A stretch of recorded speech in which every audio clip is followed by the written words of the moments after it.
So a bit more about my vegan journey. Now, 2.5 years ago, 3 years ago, I was eating animals. And my spare time would be spent playing video games or getting drunk at the football. And at the time I had a season ticket at Watford. And back then my idea of a vegan was someone that only ate fruit that had fallen naturally from a tree. That was what vegan meant to me. And then in late 2015, around November time, I was exposed to slaughterhouse footage. And this was after someone on YouTube that I was following at the time called the Hodge Twins shared a slaughterhouse video. And I'd seen that stuff before, it regularly pops up on my Facebook feed, but I'd always look away or close the window. I didn't want to see that. But this time I decided to watch it, and it was pigs, and what I saw didn't sit right with me. So I began to do a bit of research. Do we need to eat animals to be healthy? And I quickly found no. So I dug deeper. Fish, dairy, eggs, environment, human rights. Humans are exploited in these industries, and I quickly came to the conclusion that veganism was the logical choice. Indeed, the only choice, especially as I considered myself an animal lover. So over about 2 months, I transitioned from meat eater to vegan. I know some people do it overnight, which I think is incredible, but for me, I gave myself a bit of time to research nutrition, options and things like that. I wanted to get it right, so I did. No more land animals, couple weeks, no more fish, couple weeks, no more eggs. I never had dairy anyway, so that was easy for me. And then I think the final hurdle was ingredients of, and then everything else that comes with it, clothing, etc. There was one moment that sticks out in mind for me, which is when I realised that football and drinking and all this wasn't really my scene anymore, because I was still going to football at the time when I became vegan, and you can probably imagine the response from the lads when they found out that Brad had become a vegan, right? And that moment was a coach journey up to Liverpool to see Watford play. 10:30 and 11 in the morning, we were doing shots of Jack Daniels, vodka, standard stuff at the time. Get to the game, Liverpool beat Watford, obviously. Get back, on the way home we stopped off at a service station. I brought my own packed lunch, but everybody else piled out and returns with KFC, McDonald's, Burger King, and instantly the coach absolutely stinks. And there I was, nibbling my dairy-free flapjack from Morrison's. That was when I realised this isn't for me anymore. So not long after that, I missed my first Watford game in about 4 years to attend the Animal Rights March in London. This would have been October 2016. And I'd never felt so empowered. Not long after that, I went to the first Cube of Truth in the UK, in London. And as I said earlier, just threw myself into it, got involved with behind the scenes, and then worked my way up very quickly to be the assistant director of AV. Now, could you raise your hand for me if you have attended a Cube of Truth before? Okay, hands down, most of the room, perfect. So for those of you that don't know so much about AV or haven't been to a Cube yet, allow me to give you a brief introduction to the organisation. So founded in April 2016 in Melbourne, Australia, by Paul Bashir and Asal Alamdari. Anonymous for the Voiceless is an animal rights organisation that specialises in street activism. Now, we host a highly effective and highly structured demonstration around the world called the Cube of Truth, and we hold an abolitionist stance on animal exploitation. Now, the Cube of Truth, it's a peaceful, static demonstration akin to an art performance. And what sets the Cube of Truth apart from other events is a strict focus on being structured, being organised, and being as professional as possible. As for AV, we have different groups, or what we call chapters around the world. Globally, I checked this yesterday, we have over 450 chapters worldwide. That's spread out across 6 continents. And then over 2,500 demonstrations, we've convinced a conservative number of 80,000 people to take the needless violence in their diet and lifestyle seriously. Now, we use masks at the demonstrations for part of the element, of the cube element of the demonstration. The reason that we wear masks is to draw attention to ourselves, but also to make those showing the footage appear inanimate. We've done demonstrations like this before without masks, and we found that the public felt maybe awkward or uneasy watching the videos whilst having someone staring back at them. So when we wear the mask instead, it removes any potential judgment. The reason that we have the specific Guy Fawkes or V for Vendetta style masks is because that is a global symbol for fighting against injustices. We hear about the Million Mask March every year in early November, and most people attending this march are doing so to show their opposition to political corruption, governmental corruption, corporate greed, tax avoidance, and a whole host of other human-related issues. Whereas Anonymous for the Voiceless is the animal rights sub-branch of this movement, and we are of the opinion that animal agriculture and general animal exploitation is the greatest injustice happening today. So what I want to do is give a brief rundown of the responsibilities of each element of the demonstration. So we've got the cube and outreach. These are the two teams, two elements to this demonstration. Now, first of all, what we'd like to get across to everybody attending these demonstrations, first of all, we ask everybody attending to wear black upper clothing at the very least. That's just so we have some level of uniformity. And then the second thing, what we really want to get across to volunteers is that we need to take these demonstrations seriously. We don't want them treated as a social event or a social gathering. Whether the demonstration is 1, 2, 3, 4 hours or more, we want to take that seriously and treat it with a focused attitude. So I'll begin with outreach. The outreach is people that stand around the cube and speak to bystanders that show an interest in the footage. And now the most important thing I want to get across to those doing outreach is that we're there to promote a clear vegan message and nothing less. So we're not there to promote meat-free Mondays or vegetarianism or free-range, pescatarian, any of this. Clear vegan message, it's really crucial that we ensure that people we speak to understand, first of all, why things like vegetarianism are not enough, but also that veganism isn't some fad diet and it's very much an all-encompassing lifestyle. That's the first thing on outreach, very important for us. The second thing, now this is primarily the organiser's responsibility, but everybody on outreach should be chipping in with this. And this is about maintaining the aesthetics and the welfare of the cube. Now when I say aesthetics, if someone in the cube is holding a sign not so straight, someone on outreach should just correct that for them. And that's because the guys outside of the cube can see how good it looks a lot better than those within. And then the second thing in terms of welfare, if someone in the cube has their hand raised, again, someone on outreach should approach them and sort them out. That's how the two teams communicate, because those in the cube do not speak. The third thing, this is unique to the Cube of Truth, and everybody on outreach will be keeping a personal tally of how many people they speak to that they genuinely feel are going to go home and take this issue seriously. Now we use the word conversion, and I mentioned the number of 80,000 earlier. This is what I'm referring to. Again, we use the word conversion to track this, but I just want to clarify what we mean by the word conversion. Now first of all, we're not taking this word literally. We don't mean that someone's gone vegan on the spot. We can't track that. What we mean by conversion is, again, through our conversation, if we genuinely feel that this person's going to go home, take the information we've provided them with, go home and act on it, whether that be watching a documentary, trying Challenge 22, Veganuary, or just general further research. Again, if we feel they're being sincere in their promise to follow up on that, that's what we'd consider a conversion.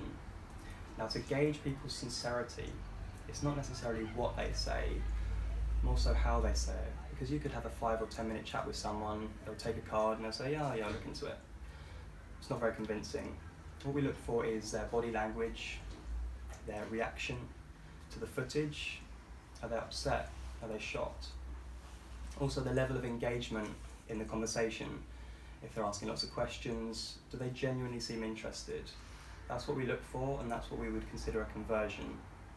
And then that's what we add together at the end of the demonstration to get a group total of roughly how many people we've impacted that day. Fourth thing for outreach pertains to the outreach material that we use. So we use the little AV cards. I haven't got any on me, but they're loaded with information on one side, documentaries, websites, lots of other kind of books, things like that, plenty for everything that people need to become and stay vegan. Now, first of all, with the outreach material, these are the only piece of literature that we hand out, and we hand it out sparingly.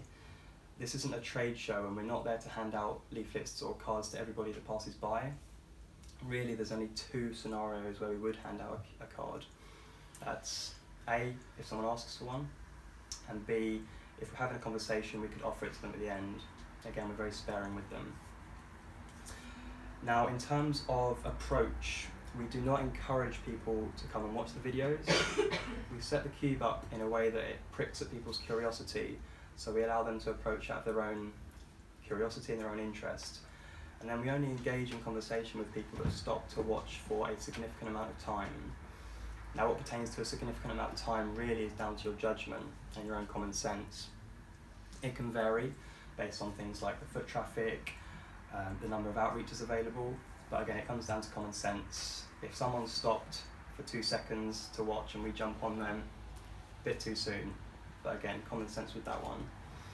Now, could you raise your hand for me if you're familiar with the Socratic method? Okay, a few of you. So what the Socratic method is, it's essentially it's asking leading questions instead of lecturing at people. And this is the method of conversation we encourage to be used at the Cube. Can anyone give me an example of a Socratic question they've used at the Cube before? Have you seen this footage before? Have you seen footage like this before? That's something that I tend to begin with. Perfect. I might follow that up with, how does it make you feel? Do you think that we need to eat animals to be healthy? Have you ever thought about where these products come from? Now, there's 2 reasons why this is effective. First of all, when you're asking people questions, they're automatically more engaged in the conversation because they have to provide an answer. Second, and even more so, in general, people don't want to be told what to think or what to feel. So if we're lecturing at people, it's not going to be as effective. Whereas if we are asking leading questions, we're almost helping to guide them to make their own conclusion. So that's the Socratic method, and that's what we encourage to be used at the Cube.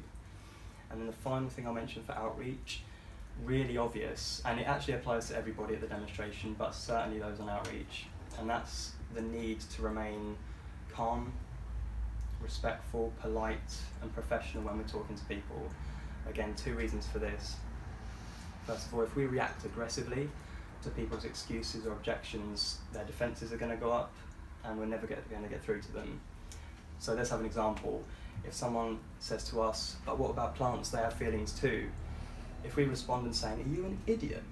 Then we've lost them. As much as we might want to say that in our head, if we say that, we've lost them. So what a better response would be, and sometimes you do have to put an act on, and I do this sometimes, and it pains me to say, but I will say to them, do you know what, I used to think that.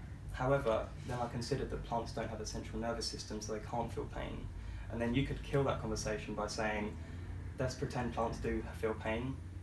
Even if they did, because of the amount of plants we feed to livestock animals and then kill them, we're actually killing more plants than we would if we were to eat them directly. So again, I did not used to think that, I promise, but that's the kind of act we have to put on sometimes to get people on that level. That's obviously a much more effective response than calling them an idiot. And then the second reason why it's so important to remain calm and collected is because if people are walking past the Cube and they see or they hear vegans being aggressive, rude, abusive, it's just going to perpetuate ideas that people have about us, and that's something we want to change as well. So that's the basic responsibilities on outreach. And then a few things for the Cube. So the Cube is the focal point of the demonstration. This is why we focus on aesthetics so much and keeping it looking neat, tidy and compact. So that means everybody in the Cube needs to be stood as still as possible, stood up straight, facing forward at all times. If someone in the Cube is holding a device, a laptop or a tablet, and a member of the public is quite obviously watching your device, then we like that person to just extend their arms forward and get that footage closer to them. And then once they've walked off, we just retract it back. Very robotic manner. We're not doing any side to side or diagonal action, just back and forward in a very robotic manner. That's a nice little feature for the Cube to have. If we're holding signs in the Cube, because we like each side to be very uniform and consistent, the easiest way that we've found to keep everything equal on each side is just to hold the sign with your arms by your side, supporting the sign from the bottom of your hands and then letting it rest against your torso. Now there's two scenarios where someone in the cube would raise their hand, and again, as I said earlier, this is how the two teams communicate. So the first one would be if you need to take a break in the cube, raise your hand and we'll get swapped out. And then the second reason, if someone in the cube spots an unaccompanied child watching the videos, again, we'd raise our hand there to alert someone on outreach, and then that person on outreach would approach the child, ask if their parent or their carer are present, and if they are, we would just check with them that they're happy for the child to watch the videos. Now the reason we have this protocol in place is to be professional and respectful. It's not because we think children should be hidden from what we're showing. And the final thing for the cube, this is just a couple of things that we do not want happening. We don't want people checking their phones whilst they're in the cube, or having a conversation with the person next to them, or just generally stood there slouched, holding a sign or a laptop half-heartedly, looking around like you don't want to be there. If the cube's looking like that, the public will pick up on that, and they'll think, if they're not taking it seriously, then why would I? So that's really important for us. So that's, again, the basic responsibilities for the cube. What I wanted to mention next is just a couple of protocols that this demonstration has, and these are things we've implemented or added to as time goes on. We've done a lot of trial and error with elements of the cube, seeing what works, what doesn't work, and we're always continuing to striving for continual improvement with the demonstrations. Now the first thing I'll mention four. The first one's potentially controversial, and this pertains to non-vegans participating. So we do welcome non-vegans to participate at the demonstrations. When I say non-vegans, that does include vegetarians and people that still eat animals. Obviously, they would only be allowed in the cube. We would not have non-vegans on outreach, and this would be with a view to helping them transition. Now, we've had a number of success stories with this protocol, more recently in London actually. What tends to happen is people will ask to join the volunteer group, but they'll state in one of the questions that they're not vegan, whether that be vegetarian or otherwise. So in November we had a guy called Dat. Now Dat is from Vietnam and he's studying in London at the moment, and he contacted the group and said, I'd like to get involved, I'm transitioning as a vegetarian at the moment. So I sent him a message, I explained our stance, I said that he's welcome to participate, but only as part of the cube. But then I also used that as an opportunity to outreach him, ask if he had any questions, if there was any hurdles, or what his hurdles were towards a vegan lifestyle. And he told me he was looking into nutrition and he just needed some more time to look into that. So I said, if you have any questions, I'm here. Dat came to 2 cubes in London in December, stood in the cube, and then when he took a break, he spent some time watching the videos and talking to a couple of outreachers. And then I believe a couple of days before New Year's Eve, he sent me a message on Facebook and said that he was going vegan as of 2018. Not only that, Dat is now a regular outreacher at the London cubes. So that's just an example of why we don't turn away non-vegans at the first hurdle. If people are willing to transition to a vegan lifestyle, then we should be there to support them. So that's our stance on that. Again, I can think of at least 5 non-vegans that have turned to activists through this protocol. So that's the first thing. The second thing that we've kind of implemented as we go is about chalking. Now chalking seems to be very popular at a range of events. We don't welcome it at the Cube of Truth, and 2 reasons for this. I think we first started to notice the negative impact it had at the 3rd cube in London. So this would have been back in March last year. What happened? Someone began chalking around the perimeter of the cube, and straight away we noticed it was creating a gap between the bystanders and the cube. The bystanders didn't want to stand on the chalk, therefore they couldn't get so close to the footage. So that was the first thing. And then secondly, from afar, from a distance, the cube, it's not so obvious what we're there for. People will see the masks and they'll see the signs that read truth, but what truth? Now, if someone sees the cube and then they look to the floor and see stop eating animals, go vegan, they're likely to put 2 and 2 together. And because in general people don't want to see what we're showing, they'll work that out, and therefore they're more likely to avoid us. And when people avoid us, we can't start a conversation. So that's why we don't permit chalking to be used at the queue. Third thing, similar to chalking, it's about leafleting. Now, I said earlier, we use the little cards and we hand them out sparingly, not to every passerby. Again, 2 reasons. We like to put ourselves in the shoes of the bystander. And if we're walking down the high street and we see a group of people with a big wad of leaflets, hassling people, regardless of what that material is about, in general, we don't want to be bothered or hassled like that, so we'd be more likely to avoid them. I think we all do it. And then the second reason, if we're handing out material to people that show no interest in taking it, really there's only one place that's going to end up, and that's in the bin, so it can be a waste of resources. So that's why we don't allow leafleting. Again, we only use the cards, and we're very sparing with those, just to people that ask for one, or if we're having a conversation, we can offer it to them at the end. And the final protocol I'll mention is about audio. Now, if we have a speaker at the demonstration, we would use that to play captivating, thought-provoking, emotional music. That's the sort of atmosphere we like to generate around the queue. We all, regardless of whether we have a speaker or not, we always mute the laptops and the tablets. The reason for that is because the sounds from the videos we're showing, it's either going to be narration, such as Earthling Ed on Land of Hope and Glory, or it's going to be the graphic, upsetting animal sounds. Now, we don't need the narration, because that's the job of those on outreach, to explain what's happening. We also don't want the graphic sounds. That's unpleasant for us to listen to for 2-3 hours. But also, as I said, we want people to approach us. And if we're walking down the street and we hear people blaring out sounds of pigs being gassed, we're not going to be drawn towards that. We're more likely to be scared, if anything. So again, that's why we always mute the laptops and the tablets, and if we have a speaker, we use it to play a suggested playlist of emotional, thought-provoking music.